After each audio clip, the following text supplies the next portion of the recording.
5 লাখ টাকা। দর্শক আপনার গুড আগে দেখেন এটা 5 লাখ টাকার মাল আছে কিনা। কিছু অসাধু লোক এরকম দুর্বলতার সুযোগ নিয়ে তো সাধারণ মানুষের টাকাগুলি হাতিয়ে নিচ্ছে, ঠিক আছে? তো এই যে এটার দাম কি 5 লাখ টাকা? হ্যাঁ, আমার হিসেবে 5 লাখ টাকা। তো আমরা আপনি আসার আগে, ঠিক আছে, আমরা অসংখ্য লোক পাঠাইছি আপনার দ্বারা যে এটা 3 লাখ 4 লাখ টাকা পর্যন্ত দাম করছে, আপনি দেন নাই। পরে জিজ্ঞেস হ্যাঁ, করছে, ঠিক আছে, আমার পোষণে আমি দেই নাই। শুনেন, পরে জিজ্ঞেস করছে যে এটার কি মানে কেন এত দাম, এটা তো সর্বোচ্চ গেলে 1.5 লাখ টাকা আছে, কেন এত দাম? আপনি বলছেন যে এটা ভালো খাবার খাওয়ান দৈনিক 4 থেকে 5 হাজার টাকা। এটা আবারও বলি, এটা অন্য অন্য গরু, ষাঁড় গরু, দেশি গরু, অস্ট্রেলিয়া যে কোনো কান্ট্রির গরু বলেন, এটা ওইসব খাবার খায় না। এসব খাবার খায় না। এটা ভালো খাবার হলে খায় না, খায় না। এটা দুবলা ঘাস খায় না, ওই বন ঘাস আছে এত বড় বড়, সেগুলো খায়। আপনার শুনেন দর্শক, কত বড় প্রতারক, এটা নাকি বন ঘাস খা। এই বেটা এই ব্যবসা কয়দিন ধরে করো? আপনি গায়ে হাত দেন কেন? কি আপনার সমস্যাটা কি? সমস্যা কি? আপনার সমস্যাটা কি? আপনি গায়ে হাত দেন কে? হাড়ে কি মাগনা ঢুকছি নাকি? ছাড়েন।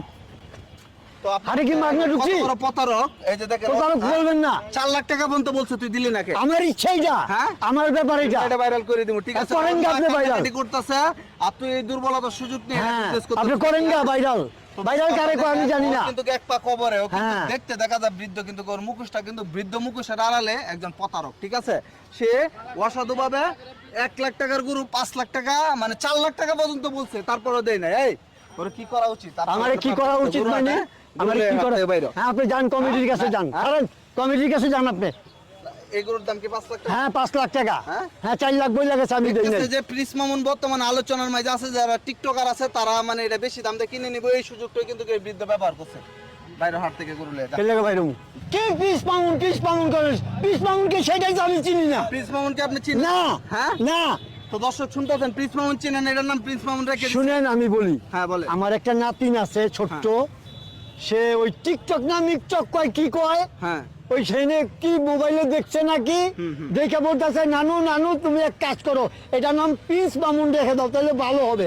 আমি কই আরে বাবা তুই কি কষ্ট না কর, আচ্ছা ঠিক আছে যা তোর কথা।